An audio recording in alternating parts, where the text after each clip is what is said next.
Olá, meu nome é Laurindo Munhoz, sou aluno de MBA de Gestão de Projetos. Eu estou aqui para apresentar um pequeno seminário de trabalho sobre gerenciamento de projetos do terceiro setor. Em 2010, o terceiro setor movimentou cerca de 100 bilhões de reais. Empregou quase 3 milhões de pessoas assalariadas e foi formado por mais de 500 mil entidades. Histórico. De maneira geral, o que motiva as instituições do terceiro setor é a vontade humana de ajudar ao próximo, sem querer uma contrapartida. Esse tipo de atitude vem acontecendo há muito tempo, remontando a 5 mil anos, onde as primeiras civilizações egípcias desenvolveram um código moral com base na justiça social. No Império Romano também foram identificadas ações filantrópicas e sociais, não podendo ser diferente uma vez que a palavra caridade é de origem latina, derivada de caritas, amor ao próximo ou beneficência. A palavra filantropia tem sua origem na Grécia Antiga e significa boa vontade com as pessoas. As práticas de caridade também sempre estiveram relacionadas ao crescimento das organizações religiosas.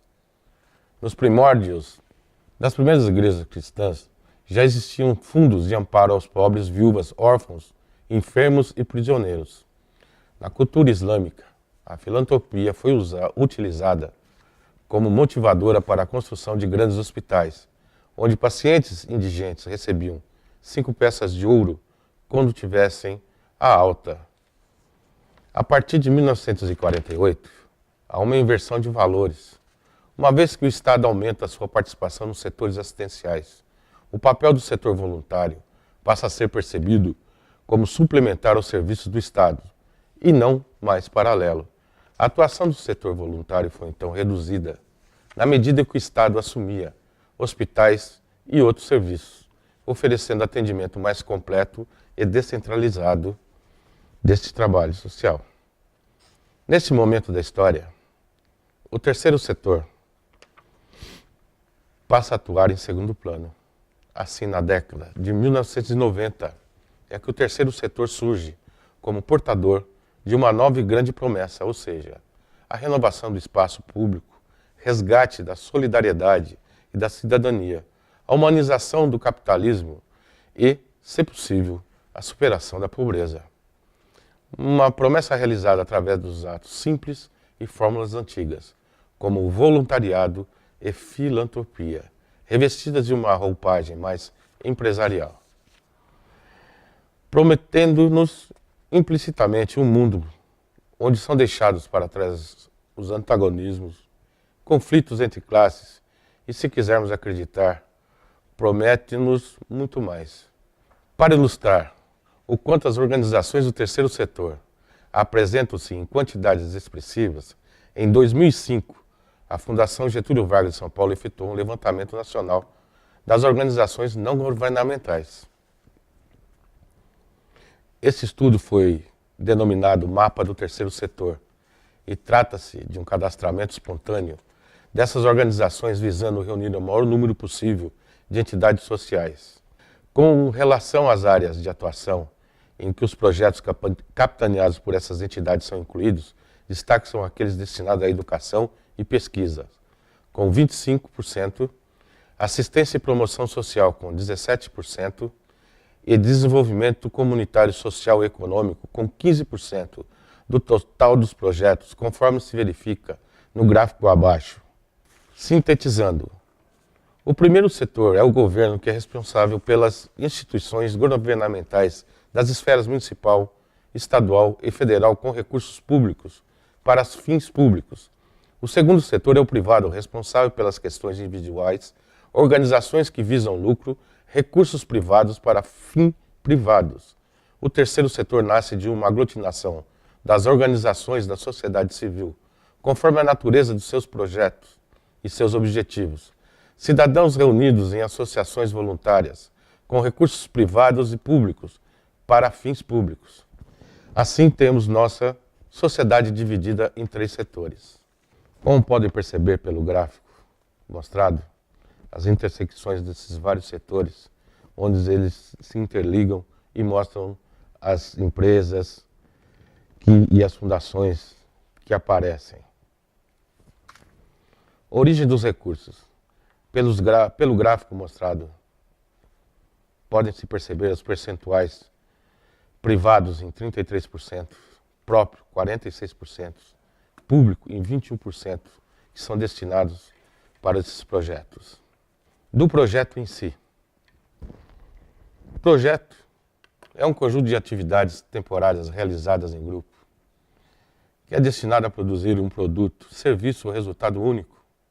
Um projeto é temporário, no sentido de que tem um início e fim definidos no tempo, e por isso um escopo e recursos definidos.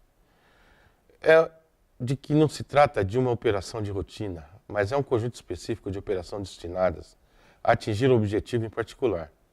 Assim, uma equipe de projetos inclui pessoas que geralmente trabalham juntas ou não, algumas vezes vindas de diferentes organizações e de múltiplas geografias.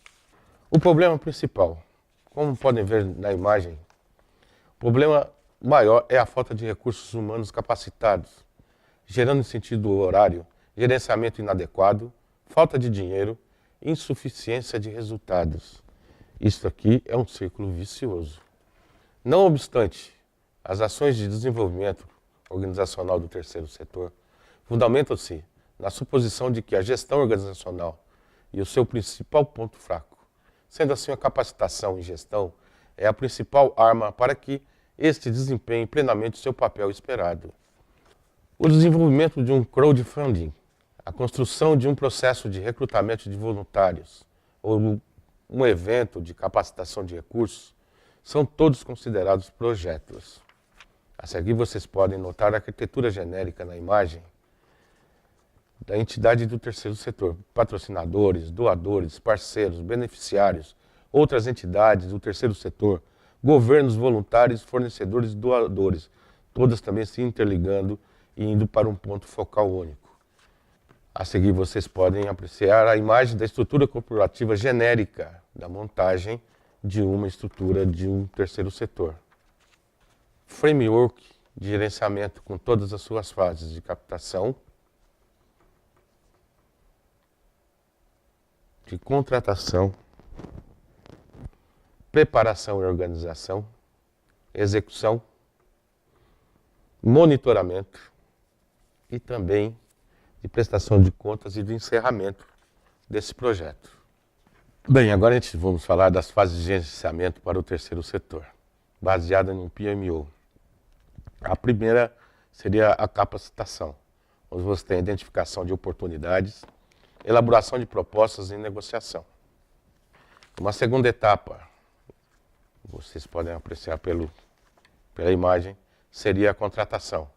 Lembrando que o contrato sempre se sobrepõe a propostas.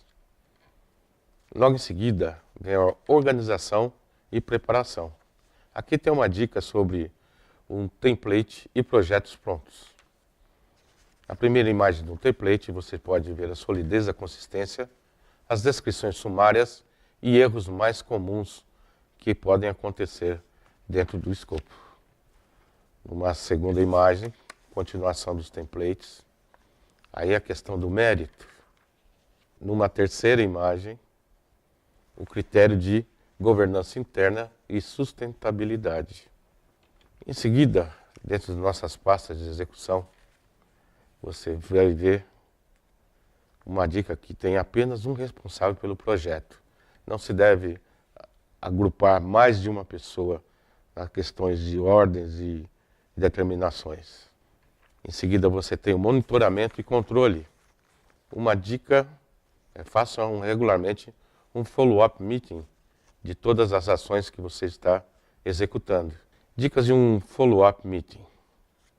O gestor do projeto, e não o PMO, deve apresentar os resultados parciais dos projetos e os estados de cada área de gerenciamento que está sendo executada. No segundo, um foco futuro, executar diligências e não o passado, os porquês de não ter alcançado esta ou aquela meta parcial, não é uma reunião de lição aprendida. E terceiro, você avaliar o custo de oportunidade da confiança e se é viável ou não microgerenciar. Em seguida, você tem a penúltima pasta, que são as prestações de contas. Lembrete, o novo aporte é feito quando a prestação de contas é aprovada e não quando ela é enviada. E, finalmente, você tem o encerramento do projeto. Nessa pasta, faça regularmente um Learning Meeting de análise sobre essa pasta. Análise e conclusão. Assim como no mercado corporativo, no terceiro setor existem barreiras que devem ser superadas. Existem o desejo de quem no final da jornada algo tenha que ser entregue. A execução de um projeto é como um caminho a ser percorrido e no final se colhe os impactos sociais, recursos financeiros ou muda-se a estratégia da organização. Quais métodos vamos utilizar para não tornar o processo de gestão e controle algo burocrático, que trave o andamento das ações, que impeça a fluidez das ideias, que torne-se uma barreira? Como adaptar um conceito tão bem implementado das empresas para atender o público e do terceiro setor? Um dos passos mais importantes será o engajamento. Utilizar um método ou ferramenta que permite a participação de todos e que dê visibilidade do que deve ser feito e que seja de fácil entendimento, podendo ser transmitida facilmente. Essa foi a apresentação do meu trabalho. Muito obrigado por terem assistido.